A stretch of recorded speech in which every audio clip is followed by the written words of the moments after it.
4 milliards d'années se sont écoulées depuis l'apparition de la vie. L'homme a été patiemment façonné par le lent processus de l'évolution.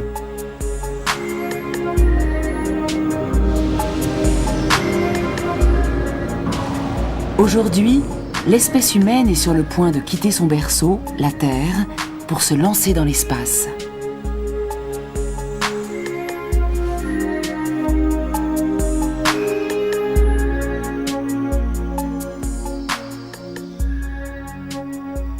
Nous autres terriens avons formé le projet de faire de Mars une seconde Terre. Cette entreprise va mobiliser tout notre savoir et mettre en œuvre les technologies les plus perfectionnées. L'homme dispose aujourd'hui d'un arsenal sophistiqué, sans commune mesure avec les autres animaux. Comment notre espèce a-t-elle acquis une telle puissance et comment va-t-elle évoluer ?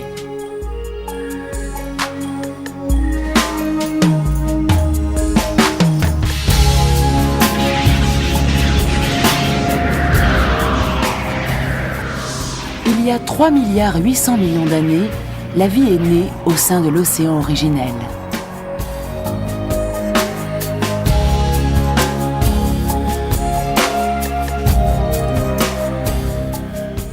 La première forme de la vie, une simple cellule, s'est engagée sur le chemin de l'évolution. Des organismes de plus en plus complexes ont ensuite été créés. Une longue partie de l'évolution s'est passée dans l'eau. Tandis que l'environnement de notre planète se transformait, des animaux et des plantes ont pris pied sur la terre ferme.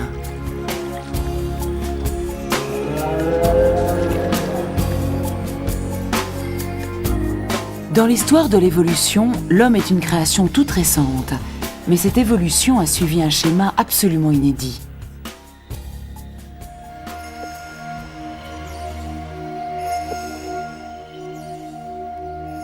Les ancêtres de l'homme sont nés dans la forêt équatoriale africaine il y a environ 5 millions d'années.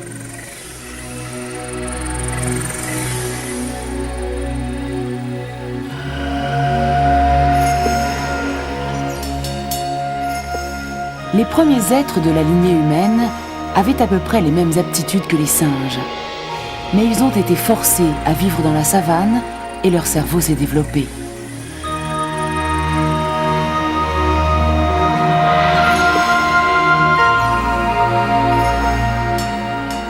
L'homme moderne, doté d'un cerveau et d'un corps semblables au nôtre, est apparu il y a 100 000 ans.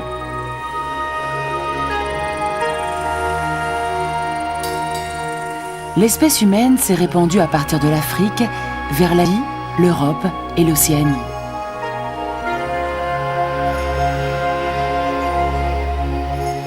Il y a 18 000 ans, des hommes ont vécu sur le cercle arctique, en Sibérie par exemple. À cette époque, la Terre était en pleine période glaciaire.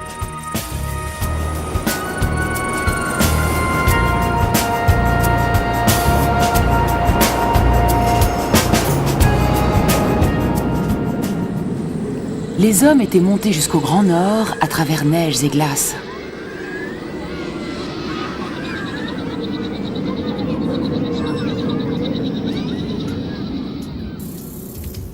Il devait y avoir en Sibérie des rennes et d'autres grands animaux.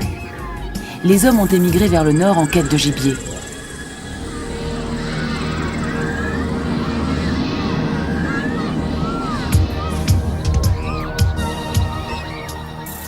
Cette pointe aiguisée a sans doute servi d'arme à un chasseur. Les outils de pierre prouvent bien que les techniques de chasse étaient déjà très développées.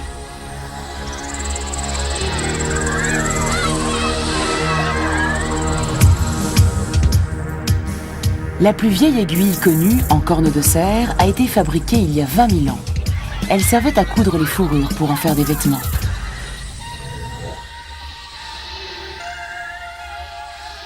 L'homme avait découvert les techniques qui lui permettaient de survivre dans le froid glacial.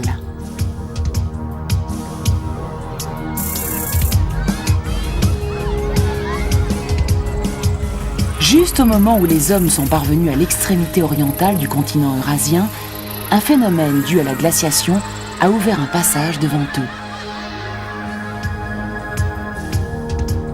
les glaces avaient figé une quantité d'eau si énorme que le niveau de la mer avait baissé.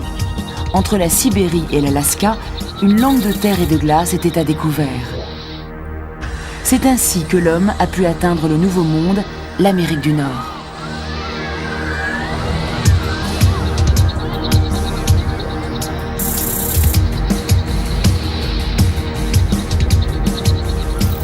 La Terre a commencé à se réchauffer et les glaciers se sont mis à fondre lentement.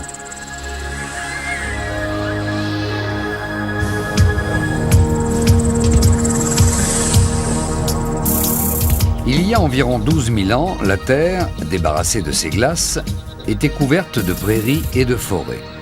Le climat de l'Amérique du Nord devait être doux et le gibier abondant.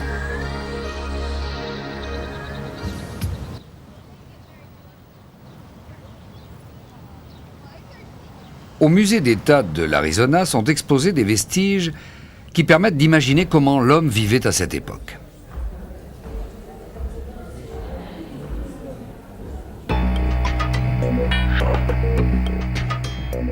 Voici des os de mammouth. On a trouvé en même temps plusieurs outils de pierre.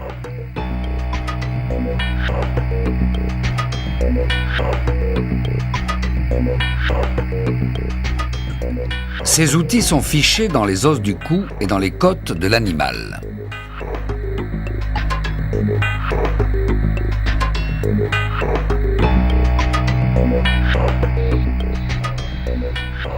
Ainsi, des hommes en groupe se sont battus contre cet énorme mammouth parce que leur survie en dépendait.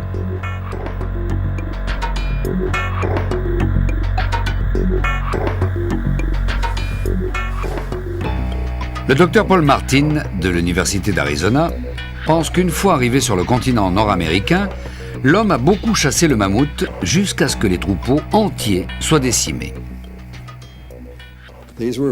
C'étaient des chasseurs expérimentés, habitués aux conditions rigoureuses des régions arctiques et subarctiques, où ils vivaient de la chasse et de la cueillette. Ils savaient traquer les grands animaux. Quand ils sont arrivés dans le Nouveau Monde, c'était pour eux comme un jardin d'Éden. Ici, le gibier n'avait ni l'expérience, ni la résistance nécessaire pour pouvoir échapper à son nouveau prédateur, l'homme.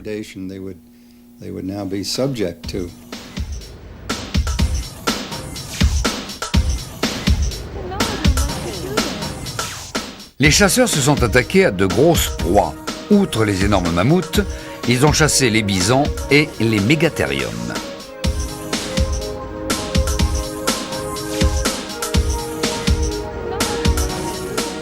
Et puis ils ont poursuivi leur migration vers l'Amérique du Sud. Le docteur Martin souligne qu'il n'a fallu à l'homme que quelques centaines d'années pour émigrer jusqu'à l'extrême sud du continent.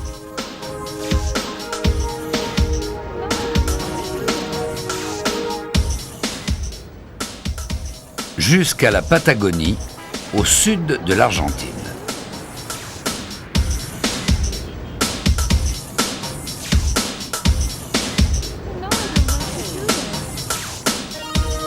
Les parois de cette grotte ont été ornées d'animaux dessinés en rouge par les nouveaux arrivants.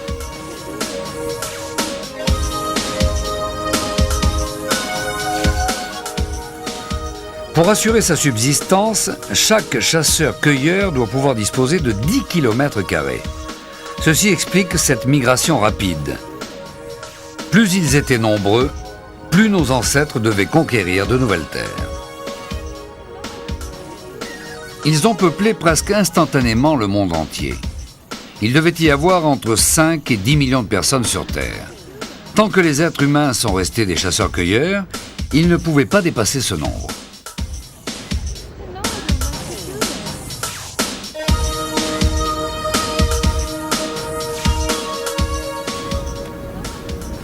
À peu près à l'époque de cette migration à travers les continents américains, l'homme a atteint pour la première fois la côte méditerranéenne dans le nord de la Syrie actuelle. Ici, notre espèce allait faire un bond capital dans l'histoire de l'humanité. Le docteur Maessen étudie l'évolution du mode de vie à travers les outils de pierre. C'est en Syrie que l'homme est passé le plus tôt du stade de la chasse et de la cueillette à celui de l'agriculture et de l'élevage.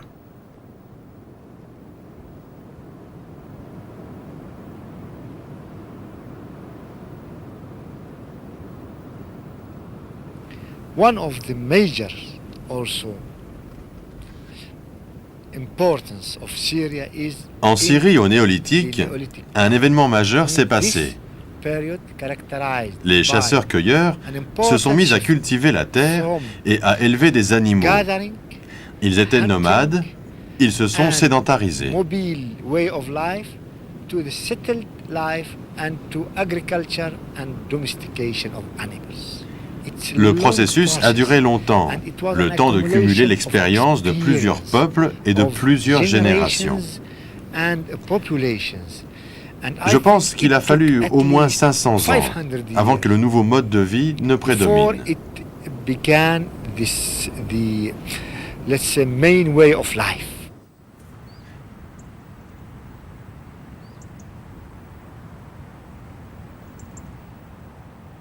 Qu'est-ce qui a bien pu provoquer ce changement? Selon certains spécialistes, il est dû essentiellement aux variations du climat global de notre planète.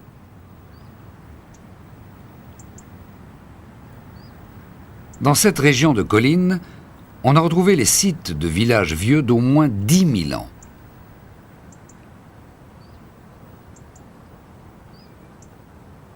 Jusqu'ici, l'être humain avait toujours été chasseur-cueilleur, si bien qu'il migrait à la poursuite du gibier.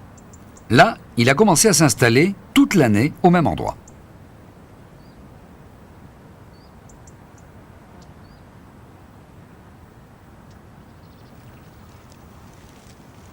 Voici les restes d'un foyer permanent.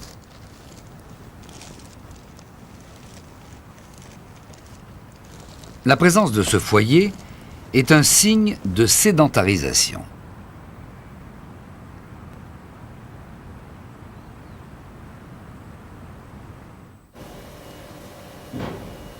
Les fouilles qui ont été menées dans différents sites ont peu à peu dévoilé comment et dans quel environnement vivaient ces précurseurs.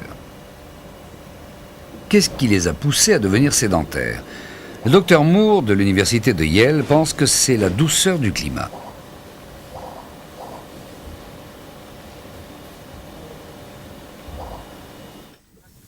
Le climat s'est adouci il y a environ 15 000 ans. La température s'est élevée. Les pluies ont dû augmenter, ce qui a permis à la forêt et à la prairie de s'étendre. La chasse et la cueillette sont devenus très productifs. La population a augmenté. Dans certains cas, comme en Arabie, dans la zone d'Ab Hureyra sur l'Euphrate, les produits de la chasse et de la cueillette étaient si abondants que les hommes se sont installés. Ils ont été les premiers villageois. La terre aride s'était couverte de prairies et de forêts qui regorgeaient de fruits. De nombreux animaux y vivaient. Toute l'année, la nourriture abondait. Dans cet environnement si riche, ils pouvaient enfin envisager de se sédentariser.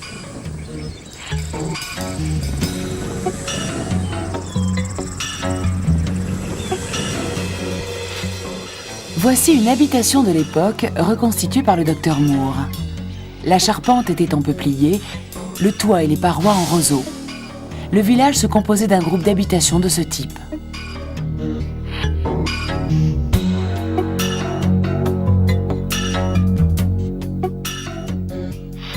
La nature était si généreuse que la population du village s'est mise à augmenter.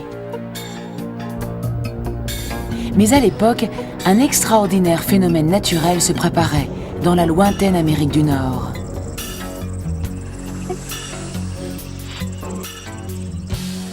L'augmentation de la température avait commencé à faire régresser lentement la calotte glaciaire qui recouvrait le continent.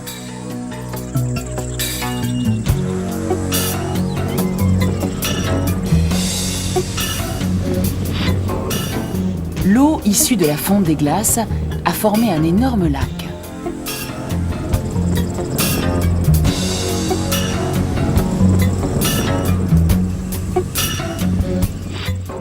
Ce lac constituait au cœur de l'Amérique du Nord un immense réservoir d'eau.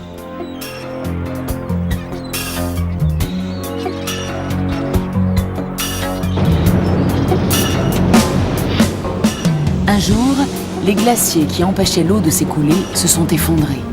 L'eau s'est déversée d'un seul coup, provoquant une formidable inondation.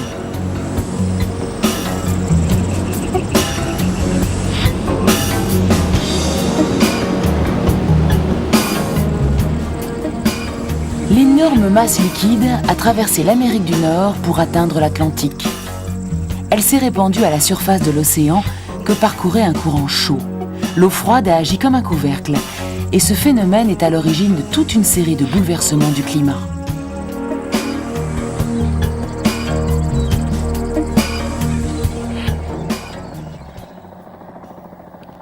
On trouve ici des indications sur la nature des changements climatiques.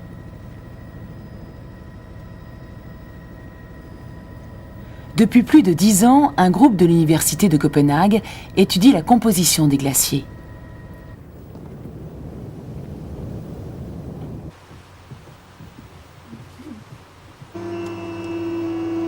Au Groenland, la glace s'accumule depuis plus de 250 000 ans. Elle forme par endroits une couche de 3000 mètres d'épaisseur. Les microbules d'air prisonnières de la glace, qui s'est formée à une époque donnée, nous indiquent la composition de l'atmosphère de cette période.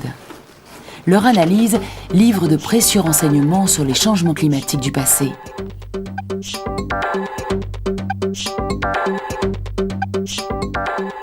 Voici une carotte de glace obtenue par forage, vieille de 10 000 ans.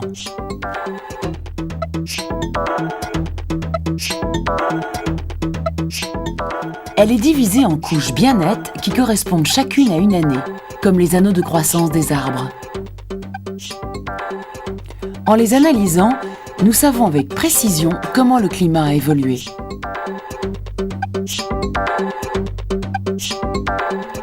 Étudions les modifications intervenues il y a 20 000 ans. La température augmente d'abord constamment. Elle tombe d'un coup il y a 11 000 ans. Il fait alors près de 10 degrés de moins, comme dans les moments les plus froids de la période glaciaire.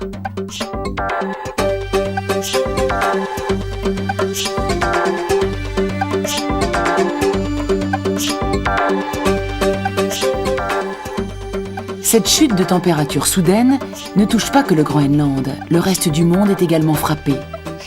Pendant 1000 ans, la Terre va subir la malédiction de cette vague de froid.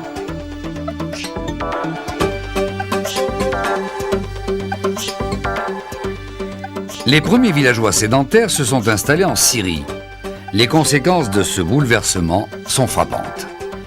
Bientôt, la prairie et la forêt d'abondance disparaissent. La nourriture manque. Si ce changement de climat s'était produit quelques milliers d'années plus tôt, il n'aurait pas été aussi dramatique. Mais là, la population avait beaucoup augmenté et les gens vivaient des multiples produits de la chasse et de la cueillette. Lorsque le changement de climat a entraîné la raréfaction du gibier et des plantes nourricières, il leur a fallu trouver un nouveau mode de vie.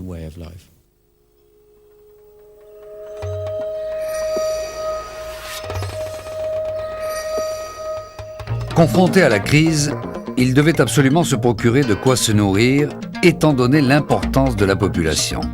Le problème était vraiment d'une gravité extrême.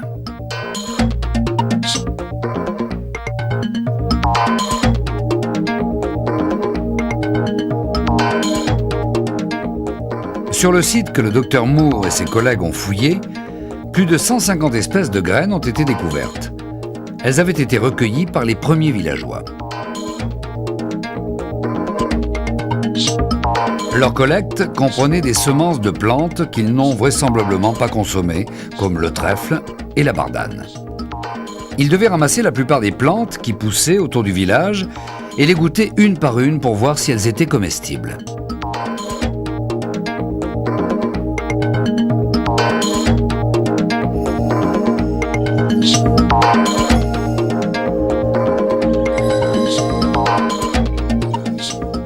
Du blé sauvage et des haricots ont aussi été trouvés dans le village. Ces plantes supportent les changements de climat, elles poussent dans des terres arides et s'adaptent au froid.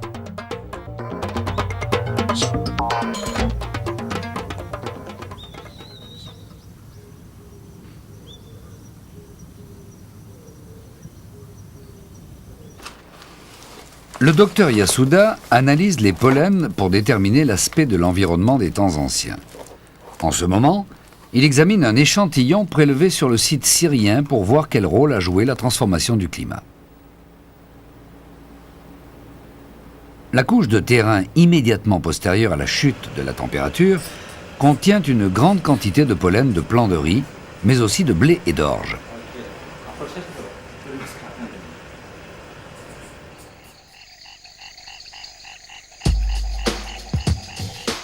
Beaucoup sont des pollens sauvages.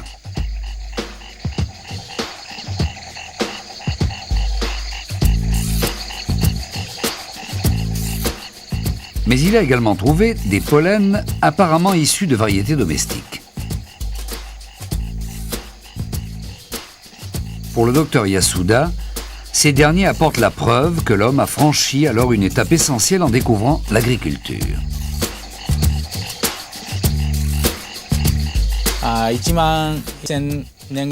Le retour au climat froid qui s'est produit il y a environ 11 000 ans a changé les conditions de vie. On ne pouvait plus compter sur les produits de la forêt. Les hommes se sont mis alors à cultiver les plants de riz dans la prairie sauvage. À cause du refroidissement du climat, la nourriture était venue à manquer. Les êtres humains ont été obligés de passer à l'agriculture.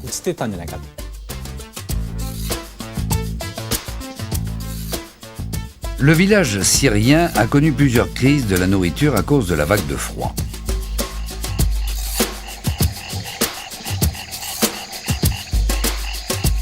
Un jour, ses habitants se sont aperçus qu'une certaine plante, le blé, supportait les baisses de température. Et ils ont eu l'idée de planter ces graines en grand nombre.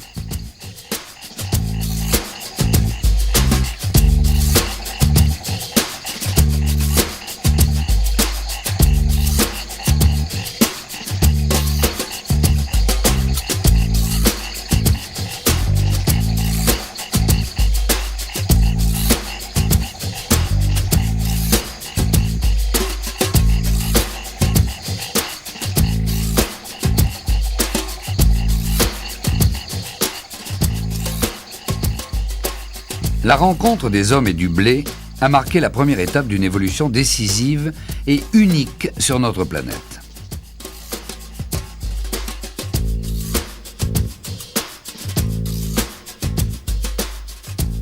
Jusqu'alors, les êtres humains dépendaient entièrement de la nature et de sa générosité. Et voilà qu'ils se mettaient à produire eux-mêmes de quoi se nourrir. C'était un nouveau mode de vie. Ils n'auraient pas pu mieux choisir. Le blé était la plante idéale à cultiver.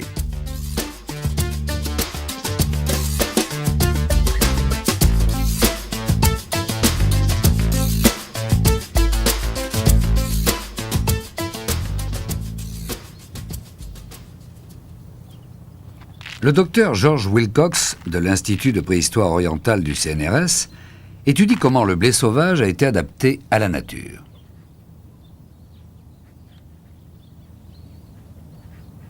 Depuis 10 ans, il cultive lui-même du blé sauvage pour en étudier les transformations. Ces observations nous apprennent que les caractères les plus appropriés à la culture ont été très vite sélectionnés.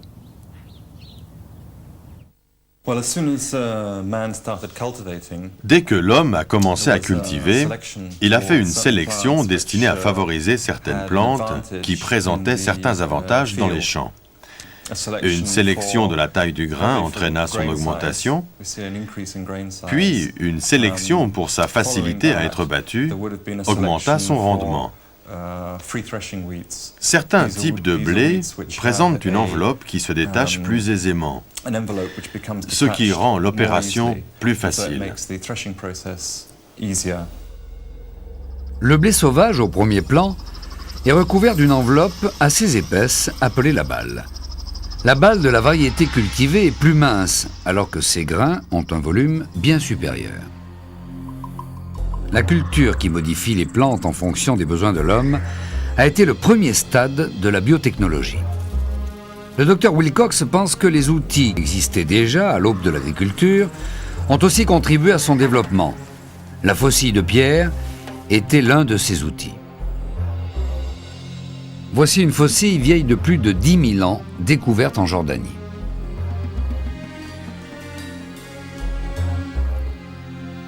Elle était faite d'un os d'animal où la lame effilée en pierre était fixée.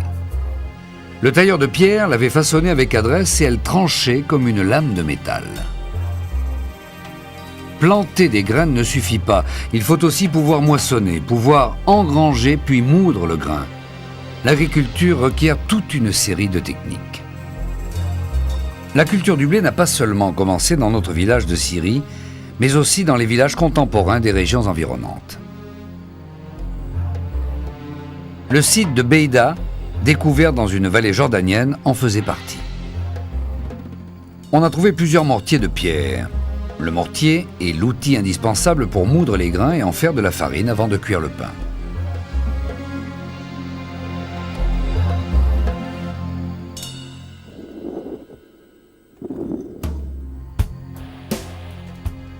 L'avènement de l'agriculture a vu naître une nouvelle industrie destinée à contrôler la nature et à produire de la nourriture. La production d'une grande quantité de nourriture va entraîner une série de nouvelles tâches étrangères au mode de vie du chasseur-cueilleur.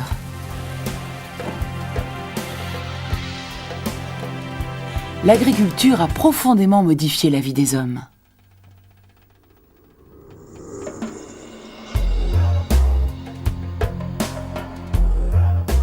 La population était restée constante, mais avec les débuts de l'agriculture, elle s'est mise à augmenter rapidement. Il y a 5000 ans, la Terre comptait déjà 100 millions d'habitants. C'est à l'agriculture que l'espèce humaine doit sa prospérité. Le cultivateur ne peut pas se contenter de semer du grain. Pour obtenir des récoltes abondantes, il a besoin de connaissances dans de nombreux domaines et d'une bonne dose de sagesse.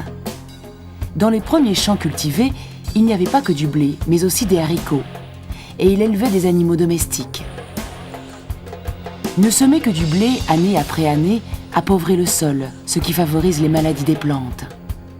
Pour utiliser le sol appauvri par la culture du blé, les premiers cultivateurs ont aussi planté des légumineuses comme les haricots. Le crottin des animaux domestiqués était utilisé comme fumier pour enrichir les sols. L'agriculture était la science des hommes de cette époque. Elle mobilisait tout ce qu'ils savaient sur la nature et sur la vie. Grâce à l'agriculture, la population humaine a énormément augmenté, ce qui devait entraîner plus tard une nouvelle forme de sagesse. Le palais d'Ebla est situé dans le nord de la Syrie. La construction de la ville remonte à environ 5000 ans. Sa population dépassait alors 200 000 habitants. Ebla était une place de commerce où arrivaient des produits agricoles de toutes les localités proches.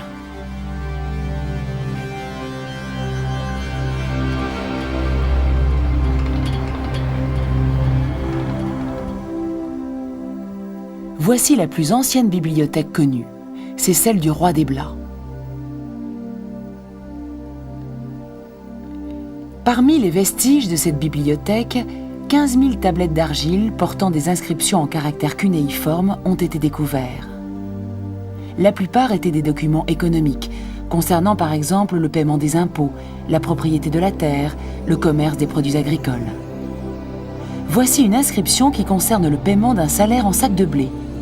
Ces tablettes prouvent que l'agriculture a produit des richesses et que par conséquent, elle a rendu plus complexe le fonctionnement de la société. Les parures en or symbolisent la richesse et le pouvoir du roi d'Ebla. Ces trésors nous donnent une idée de la prospérité du royaume.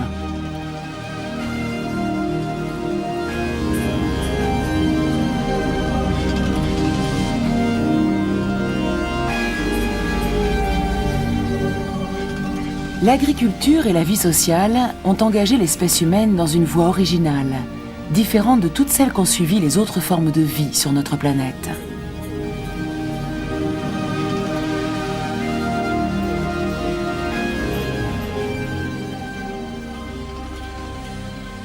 Sur les bords du Tigre et de l'Euphrate, en Égypte et dans le bassin de l'Indus, la culture des céréales, surtout le blé, est aussi à l'origine de civilisations prospères. En Chine, c'est la seule culture du riz qui a donné naissance à toute une riche civilisation.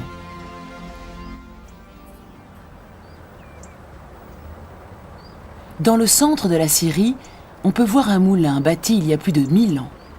Haut de 30 mètres, il tourne encore aujourd'hui pour amener l'eau nécessaire à l'irrigation.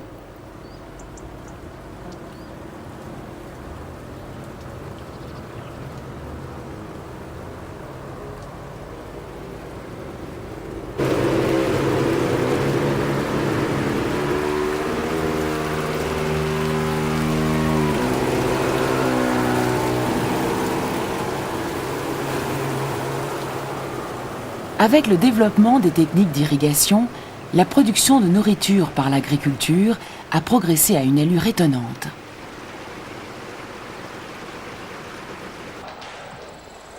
L'invention du moulin a été la source d'une profusion de techniques encore utilisées aujourd'hui. La révolution industrielle, qui a commencé dans la deuxième moitié du XVIIIe siècle, a mis en œuvre au départ les techniques de l'hydrodynamique.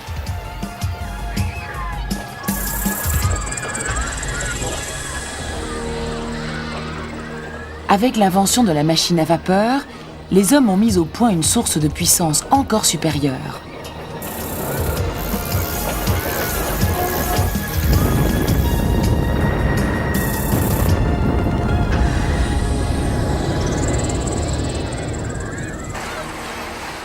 Ils ont bientôt tiré une formidable quantité d'énergie du charbon, du pétrole et des autres ressources naturelles. L'agriculture n'a pas seulement apporté aux hommes de quoi bien se nourrir, elle leur a appris à se servir de l'énergie. L'utilisation de l'énergie est à la base de la civilisation moderne. L'histoire de l'espèce humaine est devenue une histoire de manipulation et de contrôle de l'environnement. La population de la Terre a considérablement augmenté quand l'agriculture s'est développée. Elle a fait un autre bond en avant pendant la révolution industrielle. Nous en sommes maintenant à 5,6 milliards d'individus.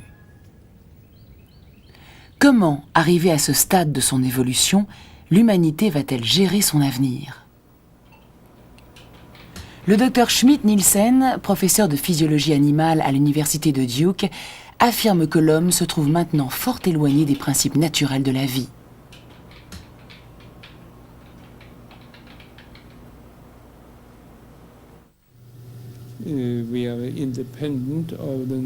Nous ne sommes plus soumis à la sélection naturelle qui accourt chez les animaux sauvages et qui ne laisse survivre que les individus les plus adaptés. Du même coup, nous nous sommes affranchis de la plupart des processus naturels, des processus de l'évolution.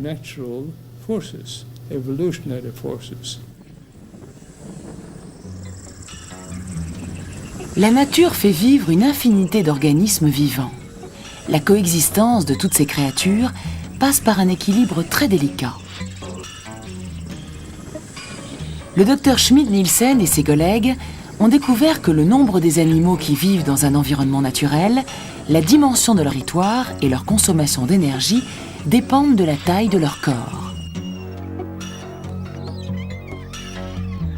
Considérons le rapport entre le poids d'un mammifère et sa consommation d'énergie. La quantité d'énergie consommée augmente proportionnellement au poids.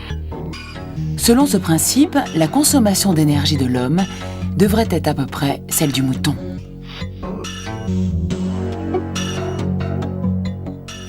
Pourtant, dans notre vie quotidienne, nous utilisons toutes sortes d'énergie, l'électricité et le gaz par exemple. Les habitants des pays industrialisés consomment 40 fois plus d'énergie qu'ils ne devraient le faire en tant que simples membres du monde.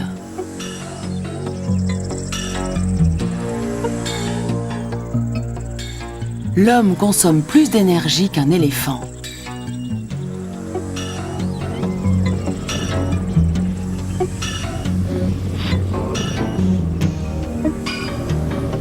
Depuis que l'homme s'est sédentarisé, depuis qu'il a maîtrisé son environnement et vaincu les maladies, son espèce n'a cessé d'augmenter en nombre. La population humaine est 30 fois plus nombreuse qu'elle ne devrait l'être.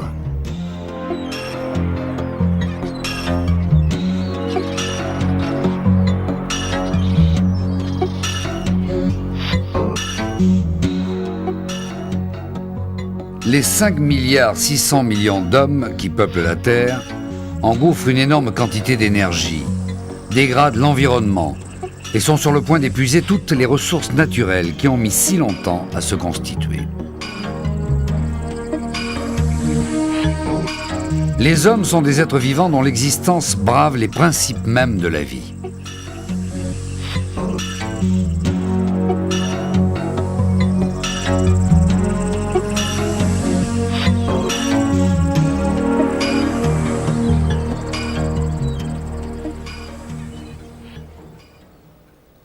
Le docteur Dennis Meadows prévoit l'avenir des hommes en se basant sur diverses données.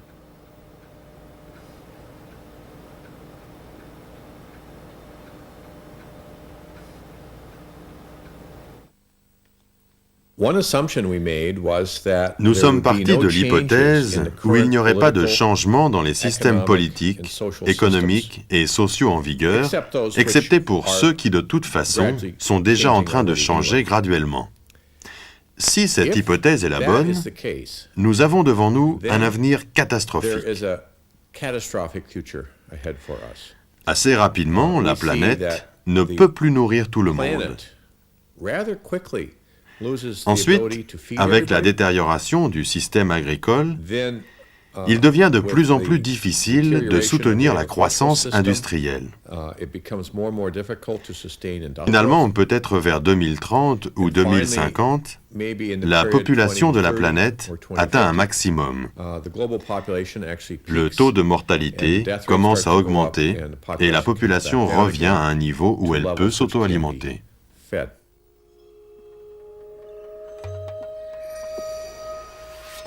L'être humain est maintenant confronté aux limites de sa croissance. Pourrons-nous surmonter cette crise? Plusieurs possibilités sont envisagées.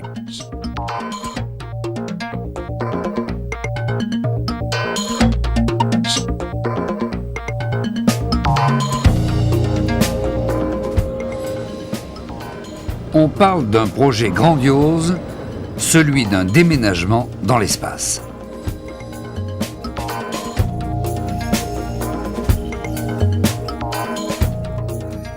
Il s'agit de modifier l'environnement de Mars afin d'en faire une nouvelle Terre où les hommes pourraient s'installer.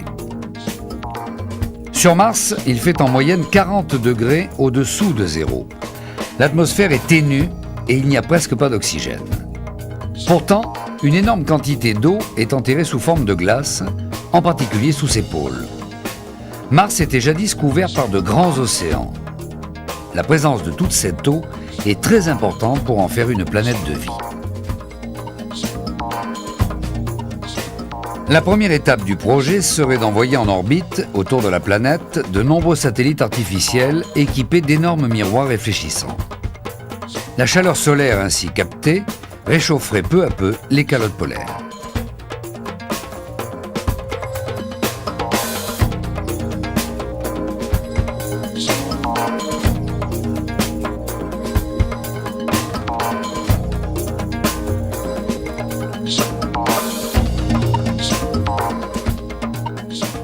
De la vapeur d'eau se répandrait à la surface de Mars et se mélangerait à l'atmosphère.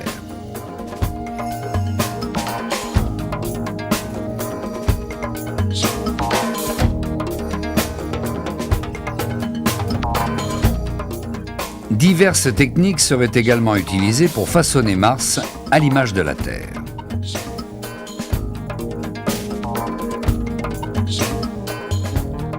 Des usines spécialement construites sur cette planète froide émettraient des gaz à effet de serre pour la réchauffer.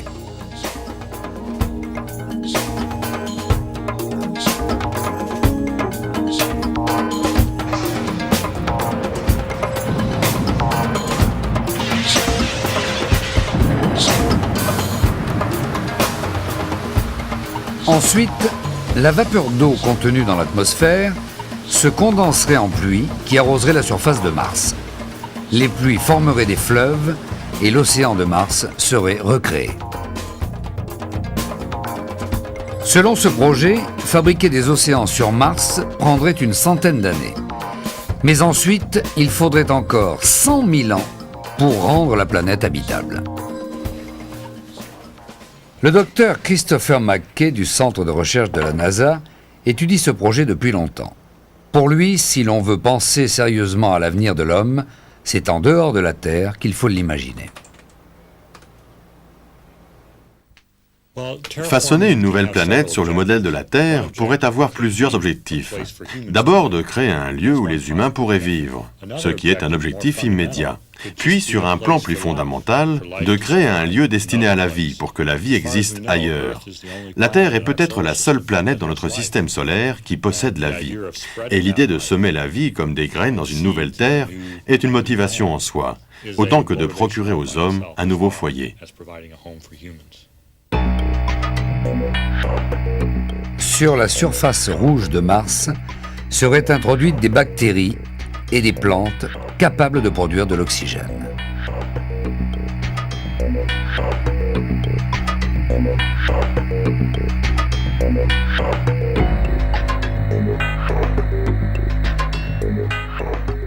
Bientôt, une terre verte et un ciel bleu apparaîtraient.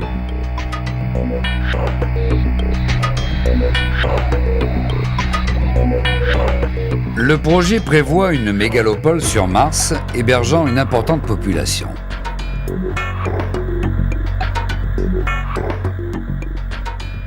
La transformation de Mars est un défi. L'homme fabriquerait ainsi lui-même une autre Terre.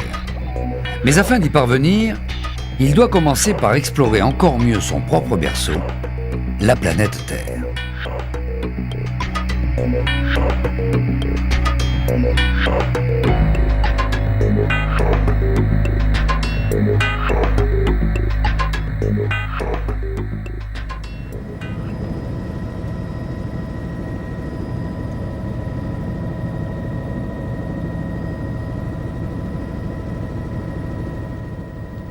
Quelle sorte de système peut permettre aux êtres vivants de survivre ailleurs que sur la Terre?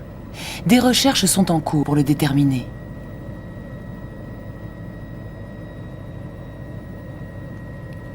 Aux États-Unis, en Arizona, une structure baptisée Biosphère 2 a été réalisée pour reproduire en réduction l'écosystème de la Terre. Cet édifice de verre de 13 000 m² a abrité 3 800 espèces d'animaux et de plantes. Une forêt tropicale et un océan y ont également été créés. Biosphère 2 a été hermétiquement fermée, isolée du monde extérieur. Elle a été conçue pour s'autosuffire en termes d'eau et de nourriture. Elle contenait beaucoup de plantes productrices d'oxygène.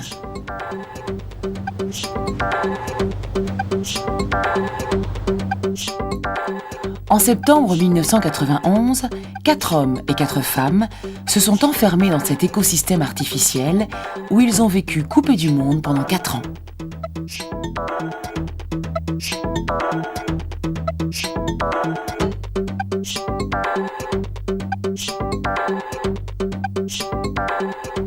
Apparemment, l'expérience se déroulait bien quand il s'est produit un événement inattendu.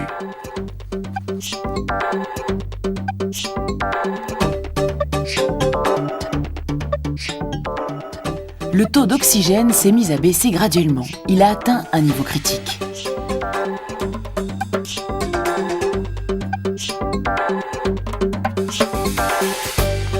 Les scientifiques ont essayé d'identifier la cause de cette baisse d'oxygène. Ils ont eu des difficultés à résoudre le problème.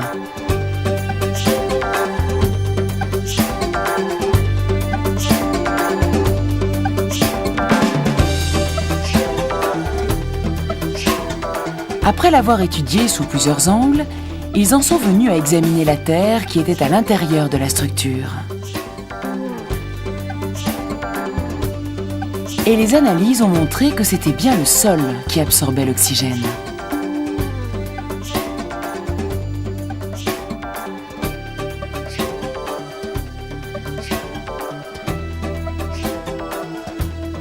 Pour favoriser la croissance des plantes, un terreau riche en éléments nutritifs avait été utilisé. Dans cet environnement idéal, les bactéries du sol s'étaient multipliées. Comme elles consommaient de l'oxygène, le précieux gaz était venu à manquer.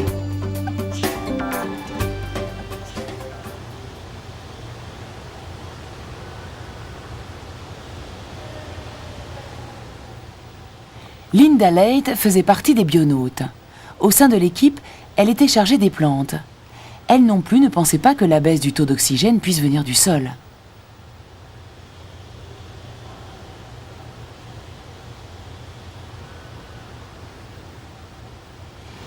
Il s'agit de la matière organique, du carbone contenu dans la terre.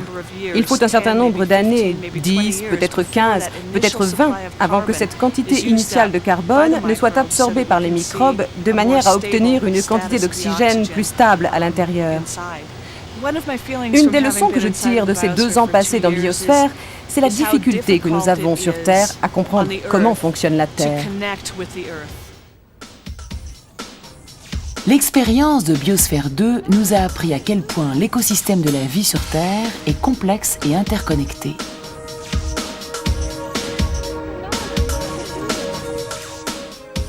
Par exemple, tout le monde admet que la forêt tropicale humide joue un rôle vital dans l'environnement de la Terre.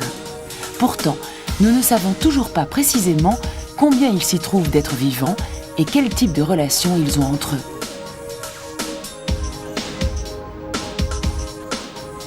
L'idée de construire un monde vivant sur Mars est-elle réalisable si nous n'en savons pas plus sur la Terre elle-même et sur la vie ?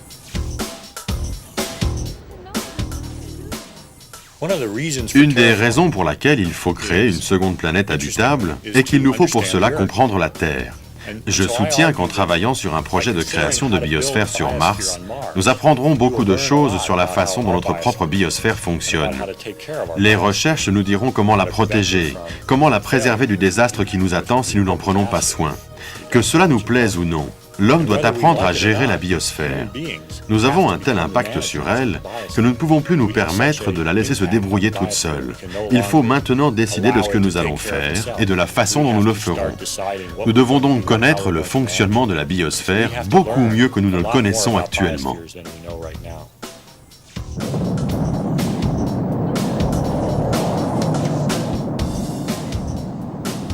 L'humanité s'est lancée dans l'espace au XXe siècle.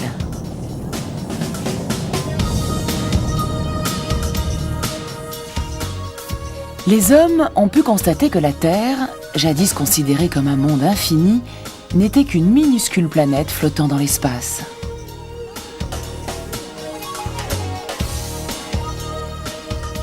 L'aventure spatiale nous a fait comprendre pour la première fois à quel point le système de la vie sur Terre est complexe et interdépendant.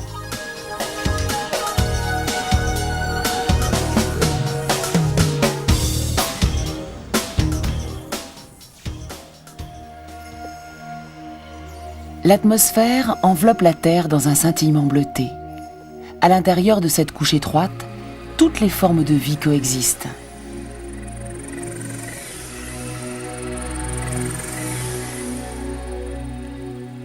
Il y a 10 000 ans, l'homme a accompli un progrès immense en cultivant la Terre. Saurons-nous trouver la voie qui permettra à notre espèce de durer ?